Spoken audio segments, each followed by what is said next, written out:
comentábamos hace un ratito nada más también que íbamos a tener también aquí en la presencia en el estudio y lo tenemos ya Gustavo Bula, que es director de audiencias públicas, porque se realizó en Río Gallegos precisamente en el día de ayer, creo que una de las últimas del año, si no es la última, así que bueno, vamos a hablar un ratito con él de qué trató. ¿Qué tal, Gustavo? ¿Cómo estás? Gracias por hacerte presente aquí. Buen día. Bueno, contale un poquito a la gente, ya hablamos con vos por teléfono hace una semanita y pico atrás, donde un poco nos explicabas qué era, en qué consistía, ¿sí? Pero vale la pena también reiterarlo un poquito de qué se trató específicamente acá la jornada en Río Gallegos. Sí, como decías vos, fue la última del año, esperemos que del año. Fue la sexta. Nosotros tenemos dividido al territorio nacional en 6 regiones y bueno, ya habíamos estado a lo largo de este 2023 en las otras 5 regiones y con Río Gallegos completamos. Como siempre vamos rotando de ciudades, en este caso dentro de la región patagónica. El año pasado estuvimos en Comodoro Rivadavia. Ayer tuvimos una cosa saliente en lo organizativo y es que nosotros habilitamos 2 formas de participación, presencial y virtual, sobre todo después de la pandemia. Vimos que la gente bueno, lo vemos todos los días, la gente, todos nosotros nos hemos habituado a utilizar herramientas de videollamada que ya existían, pero no tenían ese uso, tenían un uso más específico en ámbitos laborales, por ahí. Hoy, bueno, en la pandemia hasta cumpleaños se festejaron por Zoom, así que para ver el uso masivo. Entonces lo habilitamos y normalmente hay una tendencia pareja, más o menos, un poco más, un poco menos, pero más o menos en mitades entre los presenciales y los virtuales. Ayer yo creo que tiene que ver con las tremendas extensiones y distancias de la Patagonia. Fue abrumadora la mayoría. Pero bueno, lo que nos permitió es tener puntos de vista, opiniones de las 6 provincias que forman parte de la región patagónica en nuestra visión extendida. Algunos la dividen en Patagonia Sur, Patagonia Norte, nosotros incorporamos de La Pampa al sur. Y la verdad que también uno engloba como patagónicos y efectivamente tienen algunas cuestiones que son propias y particularidades de la región, pero después cada provincia también no es lo mismo estar en el sur que estar en la cordillera. Bueno, ustedes lo sabrán mejor que yo, que toco de oído. Y vino la defensora del público además. Sí, también, por supuesto. Miriam Lewin ella siempre participa porque reglamentariamente ella es la presidenta de la audiencia pública. Yo la asisto como coordinador y bueno, me toca hacer del malo de la película, el que dice redondear que te estás excediendo en el tiempo y esas cosas. Quería preguntarte cuáles fueron los principales temas que pudieron tratar en la audiencia. Aparecieron temas muy diversos. Bueno, apareció, cosa que lo esperábamos, en el no a lo mismo, el tema de los pueblos originarios está presente evidentemente en la Patagonia y sobre todo el destrato que muchas veces de algunos medios de comunicación o algunos comunicadores hacen de eso.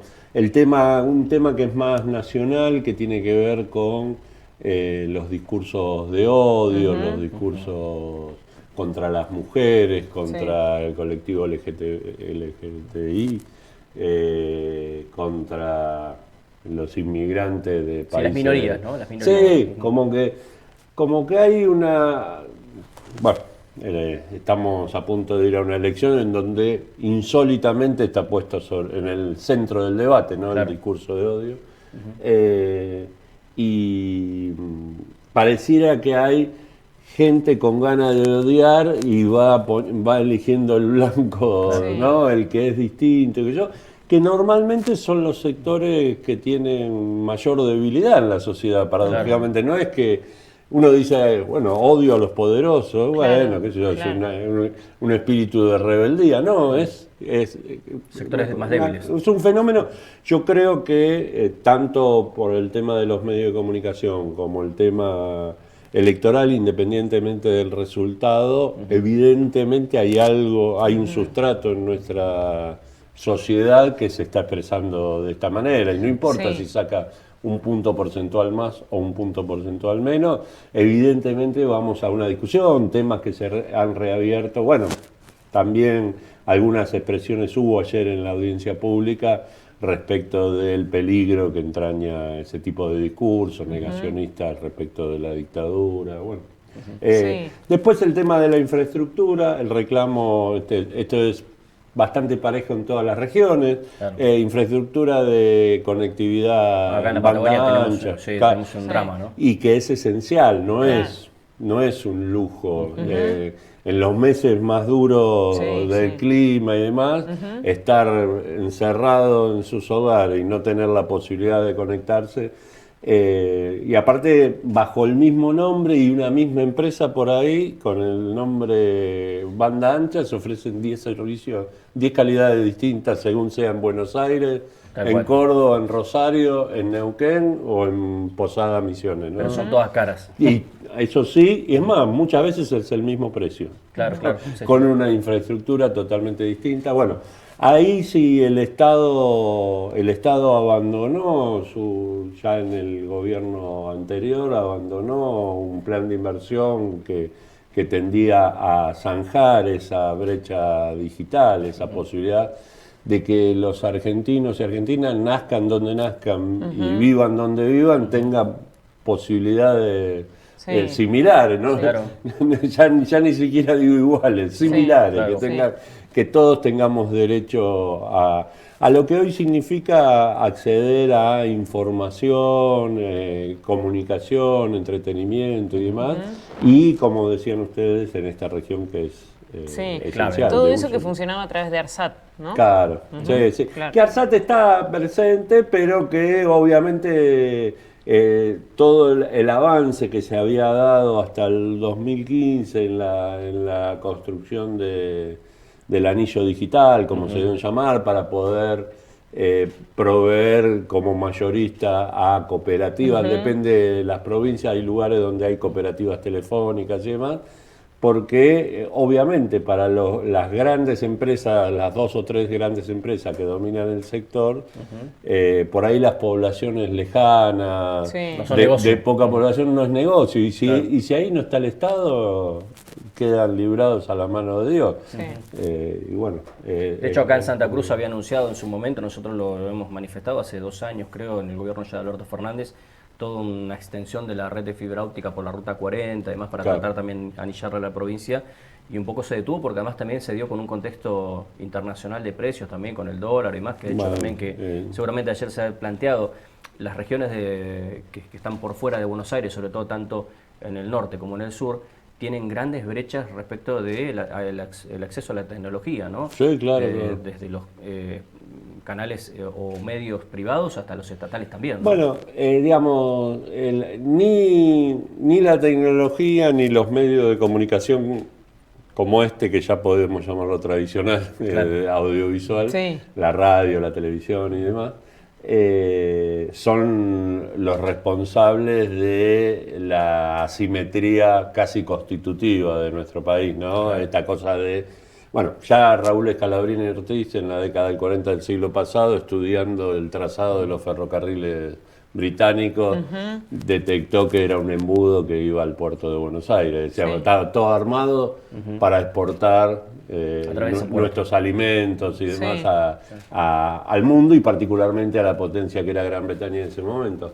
Pero digo, hay un armado heredado y que tiene sus consecuencias culturales, económicas, sociales. Ahora, tanto los medios de comunicación como ahora la tecnología digital podría servir, si bien no para solucionarlo, pero por lo menos para atenuarlo y demás, y sin embargo repite el mismo esquema, con lo cual quien ya está de alguna manera excluido se lo sobreexcluye, ¿no? Y al revés, quien está beneficiado comparativamente como que superpone beneficios.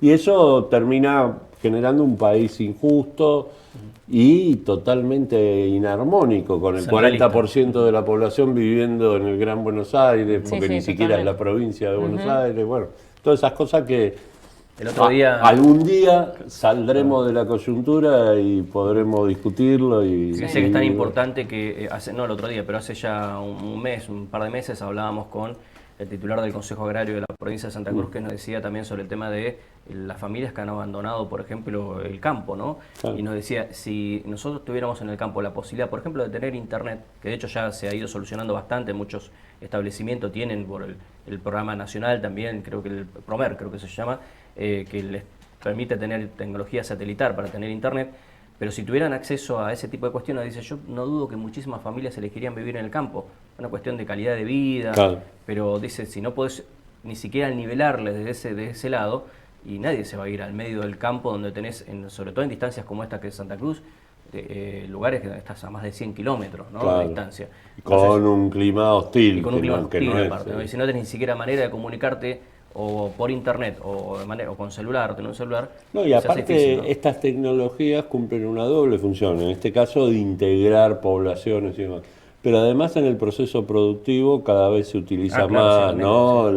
El tema de los satélites, sí, para el pronóstico del tiempo, para la lluvia, el clima y demás. Así que es crucial en todos los aspectos que el Estado pueda hacer esa inversión y que le llegue de manera pareja a toda la población.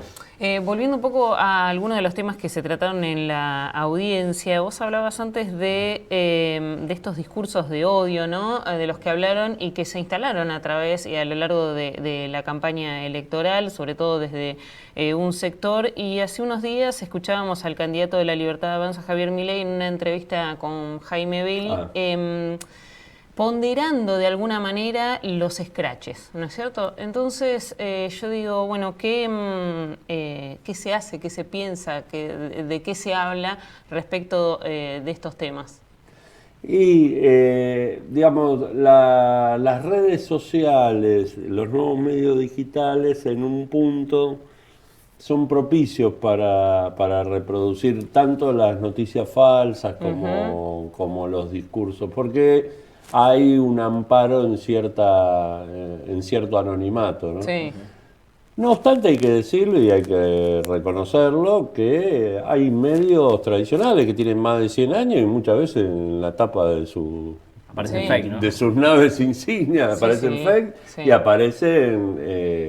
aparecen afirmaciones editoriales que son francamente agresivas para sectores de la sociedad. Esperemos, es verdad que ahora estamos muy encima en la coyuntura de un proceso electoral que encima parece ser, por lo que dicen los encuestadores, que va a ser voto a voto, sí, ¿no? Con final abierto, como se dice. Esperemos que después se pueda pegar un salto a esto que nos viene dividiendo desde el punto de vista político. Pero digo, no es nuevo, ahora se expresa electoralmente, pero hace un poco más de un año hubo un intento de magnicidio con la actual vicepresidenta de la Nación. Sí. Y ya lo hemos naturalizado, parece. Sí, no sé qué tipo de milagro sucedió. ¿Sí? ¿Ustedes se imaginan lo que sería el escenario, ¿no? Nuestro país si hubiera tenido éxito el intento de asesinato? Una devastación total. No sé, mejor ni pensarlo, ¿no? Sí, lo difícil, entiendo que más allá de gane quien gane, se generó en la población, se instaló, ¿no es cierto?, ese discurso de odio y la vuelta y la ruptura de consensos sociales, ¿no?, que creíamos que estaban saldados, claro, y nos damos cuenta de que no sucede. Sí. Y paradójicamente en el año, está bien, es un año como cualquier otro, sí, pero tenemos esa cosa de cuando es un número redondo, sí, de darle mayor importancia. En el año que estamos cumpliendo 4 décadas consecutivas, que es un lapso inédito de continuidad democrática, con sus más y con sus menos, porque no es que ha sido un camino de rosas, A mí que me tocó, lamentablemente me tocó presenciar todos y cada uno de los 40 años, me hubiera gustado, me gustaría, como dicen los chicos, no, yo no lo viví, porque tendría 20 años menos. Sí, claro. Pero, no, digo, no fue un camino de rosas y demás, pero evidentemente había una idea, por supuesto, siempre hubo sectores más o menos minoritarios que reivindicaban ese pasado como un pasado al cual había que retornar, pero hoy por lo menos está expresando al 40% de nuestra población, por lo menos. Ahora, ¿qué importancia tienen las palabras, ¿no? Cómo se han ido construyendo con determinado discurso. Ayer analizábamos también con una funcionaria provincial lo que había sido el debate entre Victoria Villarruel y Agustín Rossi, cuando en un momento Victoria Villarruel pone de ejemplo, como se suele hacer también con Santa Cruz, la oposición, dijo en ese nido kirchnerista que es Santa Cruz, ¿no? Diciendo un nido kirchnerista, ¿no? Y así lo han construido una negatividad sobre la provincia de Santa Cruz fenomenal, ¿no es cierto? Y lo que es peor, contra los santacruceños. Sí, contra santacruceños, claro, que lo único que hacen es, cuando lo convocan a elecciones... De hecho, acá ganó la oposición. Claro, por eso, pero digo, lo único que hacen cuando hay elecciones es expresar su opinión, pero digo, ¿cómo vas a satanizar a toda la población? Es como si uno dijera, no, los cordobeses son todos un desastre, porque... No, hablemos de los gobiernos cordobeses o de las distintas opciones, pero sí se hace eso, se estigmatiza. Y se utiliza mucho los medios, ¿no? Para sí, y eso va horadando, ¿no? Eso miente que algo quedará, dice. No, y es una gotita que va, va y va generando odio, entonces... La inmensa mayoría de los argentinos, por lógicas razones, no conoce la provincia de Santa Cruz. Deben pensar que es Disneylandia, que los autos vuelan y qué sé yo. No, peor. Yo hablé con una persona que vino a Santa Cruz y me dijo, textual, yo cuando tuvo unos días y se fue, porque había venido a un congreso también, y un poco en broma, un poco en serio, me dice, yo pensé que venía a Santa Cruz y era un soviet esto, ¿no? Que iba a entrar y que en los edificios públicos colgaban banderas de Néstor Kirchner, de Cristina Kirchner, y yo me reía diciendo el concepto que tienen de Buenos Aires, lo que es la provincia de Santa Cruz. Bueno, una de las famosas causas es porque había un vuelco desmedido de presupuesto de obra pública para... Les digo, yo con el lugar que me tocó ocupar ahora y antes, cuando fue el debate de la ley, yo fui funcionario de Confer y luego de AFCA, así que le di como 3-4 vueltas a la Argentina. Y les puedo decir que así a simple vista siempre es visita de médico lo que hacemos nosotros, ¿no? Llegamos y estamos un día, pero hemos visto provincias que no tienen nada que ver con Santa Cruz, que han recibido, independientemente del color político, y que tienen qué sé yo, Santiago del Estero, por ejemplo, siempre me llevan a pasear en algunos lugares de estos y demás, y me decía, mira, acá era todo ranchito donde había vinchuca, se exterminó la vinchuca con estos planes de vivienda, esta autopista no existía en San Juan, en Formosa, bueno, y no es que en Santa Cruz uno dice, por eso digo, los autos vuelan, y ese es No. Quería consultarte porque Miriam Levin dijo que advirtió, ¿no?, sobre el peligro de la eliminación de la Defensoría del Público con la llegada, claro, de Javier Milei a la presidencia. ¿Qué pensás que se dice en el ámbito respecto de esto que podría ocurrir? Yo no sé si un solo... dirigente, no sé cómo llamarlo, porque no son un partido convencional, tradicional, llamémoslo dirigente. No deben tener ni idea de lo que es la Defensoría del Público, pero por las cosas que dicen, un organismo que se dedica a defender el derecho humano a la comunicación es plata tirada a la basura. Para mí sí.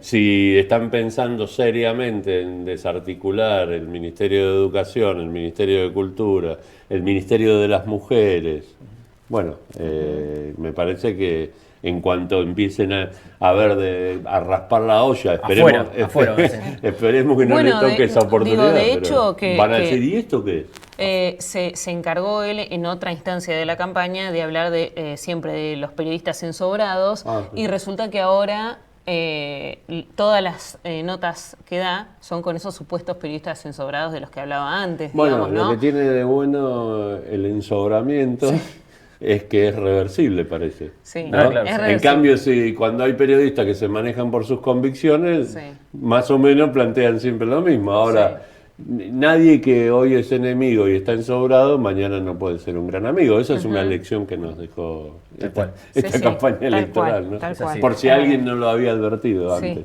es verdad. Bueno, es verdad. ¿qué conclusiones sacan hoy del panorama, ya para ir finalizando, del panorama a nivel nacional? Digo, ¿en qué contexto estamos en cuanto a los públicos, las audiencias, frente a lo que muchas veces uno ve una especie de desamparo, sobre todo en las redes sociales, ¿no? Más allá de que hoy en día se puede, por ejemplo, hacer denuncias en base a, y lo hemos visto, denuncias penales en base a campañas de desprestigios o mentiras, fake. De hecho, hace unas horas atrás apareció un video que se había editado de Sergio Massa, también durísimo, ¿no es cierto? Que no era Sergio Massa, claramente, y se había editado y bueno, se dijo que se habían encontrado los IP para hacer las denuncias penales. Es decir, se puede accionar penalmente, pero es muy difícil igual. Claro, por supuesto, la campaña oficial del candidato Massa y demás está en condiciones de hacerlo. Claro. Un hijo de vecino no puede, es más difícil.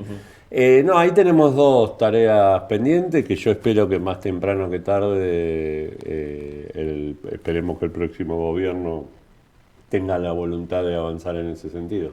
Por un lado, retomar las líneas principales de la Ley de Servicios de Comunicación Audiovisual con el debido ayornamiento, se sancionó hace 14 años y demás. Y la otra es dar un debate que es difícil, porque no es un problema solo argentino, es un problema de todos los estados nacionales, de cómo regulamos este fenómeno creciente de los medios digitales, las redes, con el agravante de que acá no se tratan de grupos nacionales que tienen sus asientos legales acá, sino que son 10 megacorporaciones que orbitan en el planeta, que algunas de ellas no tienen un solo empleado, no tienen una oficina. ¿Dónde reclamarle? Nada. No hay nada, están, ¿no? Con lo cual pasan por encima de las viejas fronteras nacionales, la frontera física de la creación de los estados nacionales. Y otra vez, dos pero digo, es un debate que va a haber que darlo porque afecta, por un lado, en este sentido, ¿no? Se mete con nuestra democracia, desinforma a la población. En el caso de poblaciones más vulnerables, las generaciones más chicas, que son muy consumidores de estas cosas, están a la que te criaste respecto de crímenes o delitos que se cometen a través de internet o se intentan, que tienen que ver con la pedofilia y demás. Pero por otra parte, además le quitan trabajo a los argentinos desde el punto de vista de las plataformas audiovisuales y demás. No sé si les pasa a ustedes, pero yo cada vez que veo un actor que hace mucho que no lo veía, o una actriz que hace mucho que no lo veía en televisión, digo, ¿cómo no estaba muerto?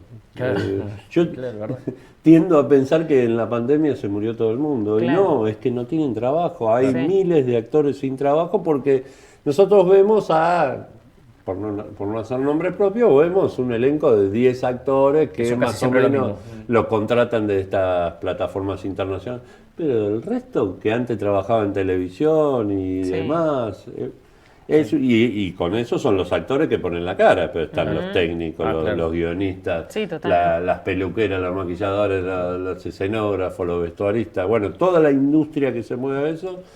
Que Francia, por ejemplo, que es un país muy defensor de su cultura, le metió un impuesto a Netflix y demás para financiar el audiovisual francés y europeo, ya que ellos... ¿Quieres trabajar acá adentro? Bueno, pero deja una parte. Deja una parte de lo que te llevas, y la otra les exigen cuotas mínimas del catálogo, que oferten producción nacional, y como ellos entienden lo nacional, que es lo europeo, lo que está dentro de la Unión Europea. Esa es una solución parcial, pero bueno, hacia eso vamos a tener que ir indefectiblemente, porque por otra parte a diferencia de nuestros países vecinos, Argentina tempranamente tuvo una pseudoindustria, por momento industria cinematográfica. Ya en la década del 40 Argentina exportaba cine a toda Latinoamérica. En Cuba todavía dicen que ven las películas de... Se hacían más películas que en Estados Unidos. Ven todavía las películas de Mirta Legrand. En la Unión Soviética Lolita Torres era Sí. Rita Hayworth. Claro. Porque no veían producciones norteamericanas. Entonces, Claro. bueno, y ahora también, cada vez en todos los festivales internacionales, los artistas argentinos son muy destacados. Muchos de nuestros actores trabajan en España. Bueno, hay una serie muy buena ahora que la recomiendo a todo el mundo y que el texto, es decir, el guión es de Miriam Lewin precisamente, que es Yossi, la segunda parte. Exactamente, la segunda parte de Yossi es el texto es de ella, ¿no es cierto? El guión. Yo ayer le estuve tratando de sacar que dice para dónde va la tercera parte, pero dice que no está previsto todavía. Vamos a ver si Pero algún día aparece la tercera parte. sí me enteré que dijo que hay material para una tercera parte. Sí, claro. Así claro, que, bueno, claro. a esperar. Se lo recomiendo muchísimo. Para mí es una de las mejores producciones, una de las mejores series que he visto nacionales, Sí. argentinas. Sí. Muy buena. Sí, Una espía sí. que se infiltra en la comunidad judía, está basada en algunos hechos reales y otros ficticios, Claro. que tiene que ver con la Argentina de los Claro, años el 90, libro ¿no? es la investigación. Claro, el libro de original. Miriam Lewin, ¿no? Sí, y luego tiene la ficcionalización de una serie y demás, hecho por gente como Daniel Burman y demás, con dilatada trayectoria cinematográfica. Así que no, el talento argentino está. El problema es cómo estas grandes corporaciones se llevan todo por delante. Y yo creo que, por eso digo, más temprano que tarde vamos a tener que volver a discutir. ¿Y por qué digo vamos a tener que volver a discutir? Porque así como hubo un proceso tan democrático y participativo para la sanción de la ley, yo creo que no cabe que se junten 4 en un cuartito cerrado y escriban la mejor ley. Me parece que ya tiene una impronta. Estas audiencias públicas son hijas de esa impronta, ¿no? Gustavo Bula, te agradecemos mucho la presencia acá en el estudio, muy amable. No, al contrario. Muchas gracias. Gracias por la invitación. No, por Gracias. favor.